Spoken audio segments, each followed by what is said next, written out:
Tidak ada makan siang gratis di saham. Data rilis GDP dari US kemarin tadi malam membuat banyak yang merasa wah sahamnya akan pesta pora di hari Jumat. Nyatanya ya terlihat di perdagangan hari ini sepi dan membara ya. Mungkin itu bisa buat reminder buat semuanya bahwa tidak ada yang gratis di saham. Oke, ke video kali ini akan membahas tentang fundamental dari PT Bekasi Fajar Industrial Estate Real Estate TBK atau kode saham BES. Di sini dia sudah rilis ya Q3 2022. Kalau kita lihat secara keseluruhan ya mengalami keuntungan yang sebelumnya rugi jadi untung dan ini 200%. Luar biasa naiknya gede banget. Nah, ini apakah kenaikan ini kenaikan yang wajar atau kenaikan yang dalam tanda kutip kenaikan permainan atau yang lainnya kita bahas ya di video kali ini tentang BES itu sendiri. BES sendiri didirikan tahun termasuk perusahaan lama ya di tahun 1989. IPO ini terjadi di 2011. Lalu juga perusahaan ini ya real estate ya didirikan perubahan wait bentar. Oke, kegiatan usahanya adalah menjalankan usaha dan bidang pengelolaan kawasan industrial, real estate, pengelolaan air, rekreasi, penyediaan makan dan minuman, aktivitas profesional dan pembangunan konstruksi. Cuman ini konstruksinya minor lah.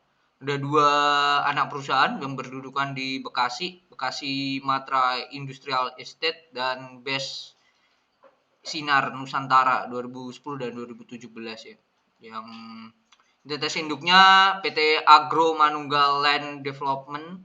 Uh, ini sama ya Manunggal Group ya. Nah ini properti atau kelompok usaha Argo Manunggal Group. Dan ya pengendali di grup sendiri adalah keluarga The Ning King, salah satu konglomerat juga yang ada di Indonesia. Mungkin itu ya sekilas dari sejarahnya. Kita lihat sendiri ya. Padahal ya kalau teman-teman perhatikan di arus kasnya ya, arus kasnya itu hanya senilai 363 miliar. Hanya 363 miliar padahal pendapatannya ini padahal dia di net profitnya itu ya 94 miliar ya.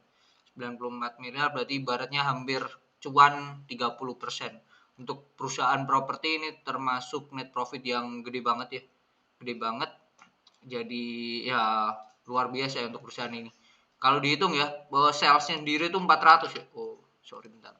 Salesnya sendiri itu 400 dengan net profit sebesar 94.663 dibagi 406.724 kali 100 23% lah net profitnya. Nah itu bentuk dari perusahaan untuk properti ini termasuk lumayan besar ya untuk kelas perusahaan properti dengan kondisi seperti ini ya. Oke, dari asetnya sendiri ya. Asetnya sendiri kasnya mengalami kenaikan, persediaannya ada 2 ya kalau sektor properti ya. Dalam bentuk persediaan di aset lancar dan persediaan di aset tidak lancar. Jelas yang aset tidak lancar ini termasuk yang properti lahan ya. Kenapa yang termasuk yang tidak lancar ya tidak mudah dicairkan. Kalau yang persediaan ini biasanya ya yang gampang langsung cair ya, namanya aja aset lancar berarti dia langsung dia diubah dalam bentuk cash, dalam bentuk uang. So far dalam bentuk asetnya sendiri mengalami kenaikan ya, kenaikannya hanya minor ya, 16 miliar doang. 16 miliar doang dengan liabilitas ya, liabilitas atau hutangnya sendiri totalnya itu mencapai mana nih total liabilitas? Total liabilitas itu 1,6 T, 1,6 T dengan kasnya sendiri itu 600 miliar. Tapi kalau kas ditambah persediaan ini totalnya 2,2. Jadi bisa dikatakan liabilitasnya secara keseluruhan ini ketutup. Hal yang oke dan liabilitas jangka pendek ini hanya totalnya 200 miliar. Bisa di ya bisa di cover sendirilah dengan kasnya, kan kasnya hampir 600 miliar.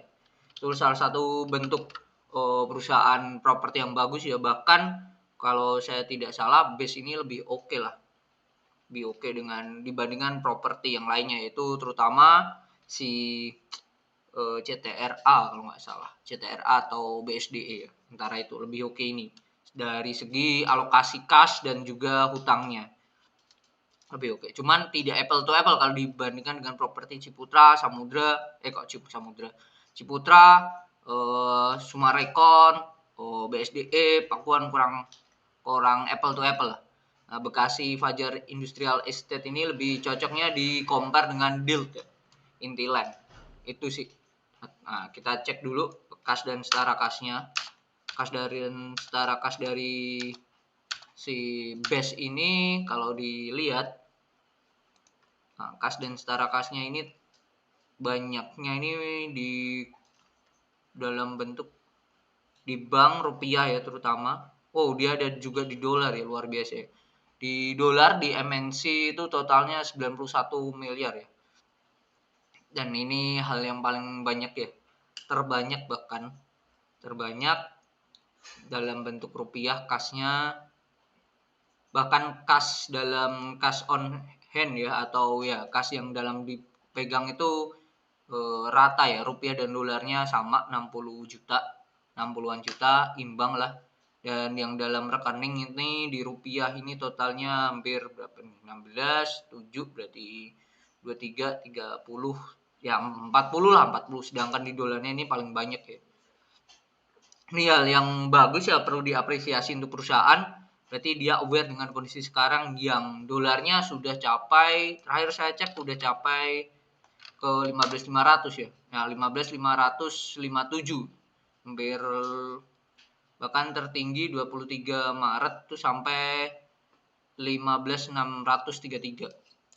Oke, which is good untuk kas senilai 500 sekian dengan total mayoritas ya senilai 100-an miliar ini berada di posisi dolar. Sangat perlu diapresiasi mengingat dolarnya lagi mewah-mewahnya ya, lagi naik-naiknya, jadi perusahaan cerdas lah menurut saya. Itu sih untuk dari segi kasnya luar biasa perusahaan ini, sehat banget. Oke, dari pendapatan sendiri totalnya 406 miliar. Kita cek pendapatan dari si BES ini totalnya itu ada di mana nih? Kalau kita cek ada sektor-sektor atau segmennya yang naik itu yang di mana sih? Dari perusahaan. Oke. Uang muka, aset tetap. Nah ini pendapatannya. Pendapatannya dibedakan menjadi 4 komponen: penjualan tanah, pendapatan maintenance fee, service, air and sewa, lalu pendapatan hotel dan pendapatan lain-lain. Semuanya mengalami kenaikan ya. Bahkan penjualan tanahnya luar biasa ya. Sebelumnya itu 9 miliar, ini capai 283 miliar. Gede banget.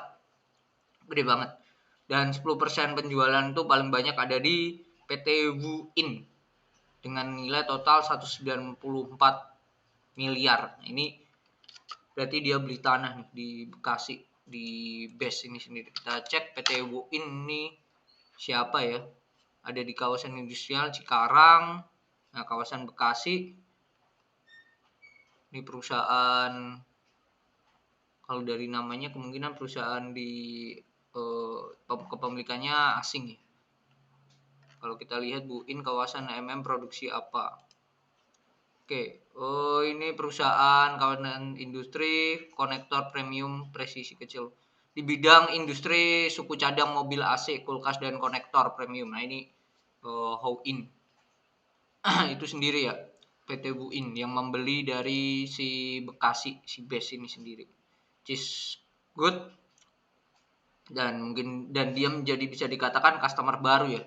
Customer baru 2021 dia tidak ada pembelian sama sekali ke BES ya. Itu mungkin. Oke, itu dari pendapatannya sendiri. Nah, yang kurang oke-nya ya kalau melihat dari kita bandingkan dengan kuartal sebelumnya. Cost-nya atau beban dari pendapatan sendiri di tahun lalu kuartal 3 itu hampir 50%-nya sendiri ya dari revenue. Sedangkan sekarang tidak ya, berhasil menekan lah. Kalau kita hitung 153 dibagi 406, ini totalnya cuma 37% ya. Bandingkan dengan tahun lalu itu capai 57%. Nah, ini kan berarti perusahaan berhasil ngepres banget ya beban-bebannya.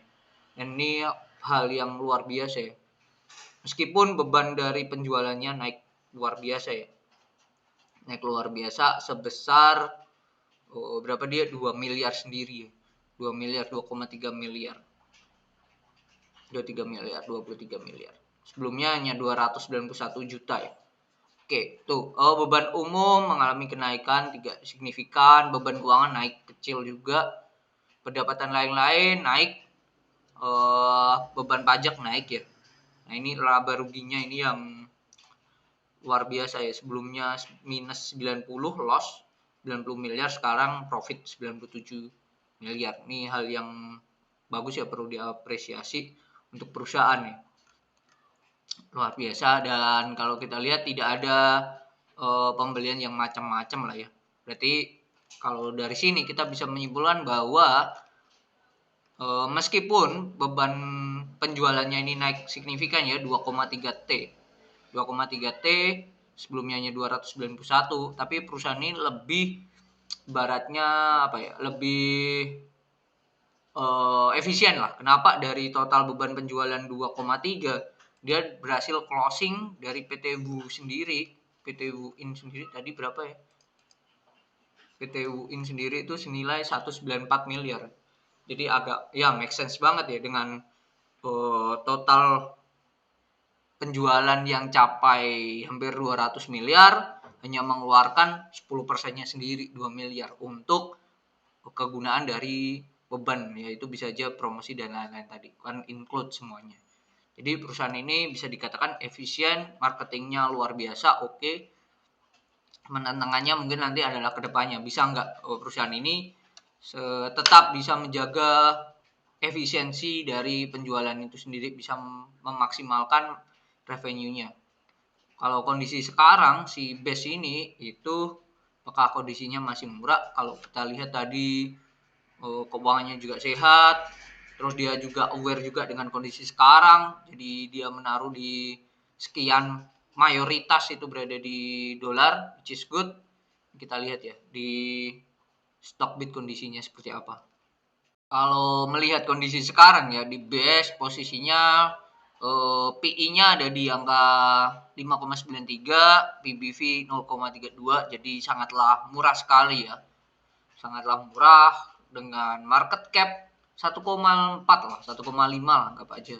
Dan kalau dihitung tadi kan cash ditambah persediaan di total itu mencapai berapa tadi? 2 T sendiri ya. Mana nih tadi? Asetnya ya, aset cashnya 600, persediaannya 1,6, berarti dari persediaan dan cashnya sendiri itu totalnya 2,2 T. 2,2 T market cap 1,4. Jadi saya bisa dari situ doang kita logika aja bahwa perusahaan ini murah banget gitu. Murah banget gitu.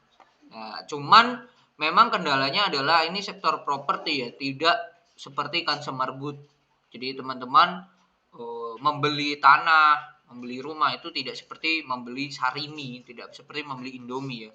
Nah, ini ada hubungannya juga dengan suku bunga dan kawan-kawan. Melihat kondisi sekarang untuk mengkontrol dari inflasi, pasti BI akan naikin suku bunga, ditambah juga mengcounter dari The Fed juga. Nah, menarik untuk melihat nanti di awal bulan November ya, kita melihat The Fed naikin suku bunga enggak. Kalau The Fed Amerika naikin suku bunga, pasti BI akan naikin suku bunga juga. Tujuannya apa? Untuk menjaga spread-nya ya. Untuk menjaga spread tetap berjarak dengan di Indonesia. Tujuannya apa? Biar berjarak, biar investor tidak kabur, tidak kembali ke Amerika. Simple itu sih. Jadi kondisi sekarang base termasuk murah, secara year to date perusahaan ini udah naik 33%.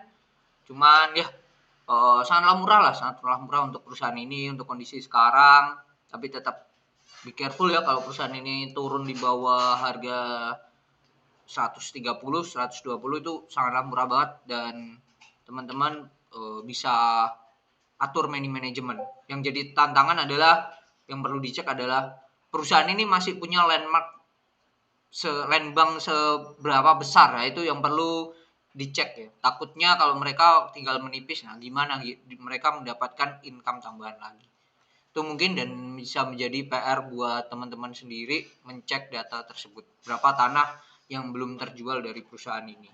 Oke, mungkin itu pembahasan dari BES. So far sejauh ini ya pembahasan tentang saham-saham properti mayoritas bisa dikatakan oke-oke sih perusahaannya ya. Tidak ada perusahaan yang aneh-aneh.